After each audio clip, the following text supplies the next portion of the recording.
एक जादुई जंगल था जिसका नाम था रहस्यवन। ये जंगल साधारण जंगलों से बिल्कुल अलग था। यहाँ के पेड़ों की पत्तियां चांदनी रात में चमकती थीं और नदियां गाना गाती हुई बहती थीं। जंगल के बीचों बीच एक विशालकाय बरगद का पेड़ था जिसे काल्पनिक वृक्ष कहा जाता था। कहते थे कि इस पेड़ की जड़ों में एक रहस्यमयी शक्ति छुपी हुई थी जो इच्छाएं पूरी कर सकती थी। इस जंगल में एक छोटी सी गिलहरी रहती थी जिसका नाम था चिंटू। चिंटू बहुत ही जिज्ञासु और बहादुर था। उसे रहस्यवन के हर कोने को खोजने का शौक था। एक दिन जब वह अपने दोस्तों के साथ खेल रहा था तो उसने काल्पनिक वृक्ष के बारे में बातें सुनी। उसके दोस्तों ने कहा, चिंटू, ये पेड़ बहुत खतरनाक है। इसके पास जाने वाला कोई भी जानवर वापस नहीं आया। पर चिंटू का दिल जिज्ञासा से भर गया। उसने सोचा, मुझे इस पेड़ का रहस्य जानना ही होगा।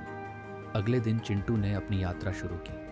वह जंगल के घने हिस्सों से गुजरता हुआ काल्पनिक वृक्ष की ओर बढ़ने लगा। रास्ते में उसे एक बुद्धिमान उल्लू मिला जिसका नाम था प्रज्ञा। प्रज्ञा ने चिंटू को रोकते हुए कहा, छोटे गिलहरी, तुम कहाँ जा रहे हो? काल्पनिक वृक्ष के पास जाना खतरनाक हो सकता है। चिंटू ने जवाब दिया, मैं उस पेड़ का रहस्य जानना चाहता हूँ। क्या आप मेरी मदद कर सकते हैं? प्रज्ञा ने सोचा और कहा, ठीक है, लेकिन सावधान रहना, ये रास्ता आसान नहीं होगा। प्रज्ञा ने चिंटू को एक जादुई पत्थर दिया जो अंधेरे में रोशनी दे सकता था। चिंटू ने पत्थर को अपने पास रखा और आगे बढ़ गया। जैसे जैसे वह काल्पनिक वृक्ष के पास पहुंचा, वातावरण गहरा और रहस्यमय होता गया। अचानक उसने एक गहरी गुफा देखी जो पेड़ की जड़ों के नीचे से निकलती थी। चिंटू ने हिम्मत जुटाई और गुफा में प्रवेश किया।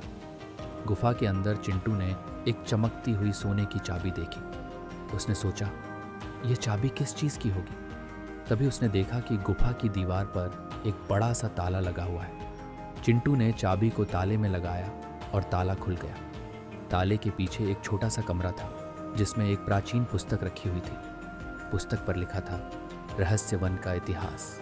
चिंटू ने पुस्तक को खोला और पढ़ना शुरू किया। उसे पता चला कि काल्पनिक वृक्ष की जड़ों में एक जादुई शक्ति छुपी हुई थी जो पूरे जंगल को संतुलित रखती थी। अगर कोई इस शक्ति का गलत इस्तेमाल करता तो पूरा जंगल नष्ट हो सकता था।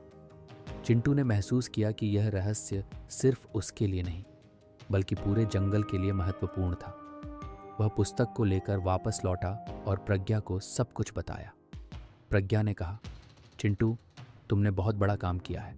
अब हमें इस शक्ति की रक्षा करनी होगी। चिंटू ने सहमति में सिर हिलाया और उसने प्रण लिया कि वह कभी भी इस रहस्य का गलत इस्तेमाल नहीं करेगा। उस दिन के बाद चिंटू को पूरे जंगल में सम्मान मिलने लगा। वह न सिर्फ एक जिज्ञासु गिलहरी था बल्कि रहस्यवन का रक्षक भी बन गया। और इस तरह चिंटू और उसके दोस्तों ने मिलकर जंगल की शांति और सुंदरता को बनाए रखा। अगर आपको कहानी पसंद आई हो तो हमारे चैनल को सब्सक्राइब करें और वीडियो को लाइक करें। मिलते हैं दूसरे वीडियो में। तब तक के लिए धन्यवाद।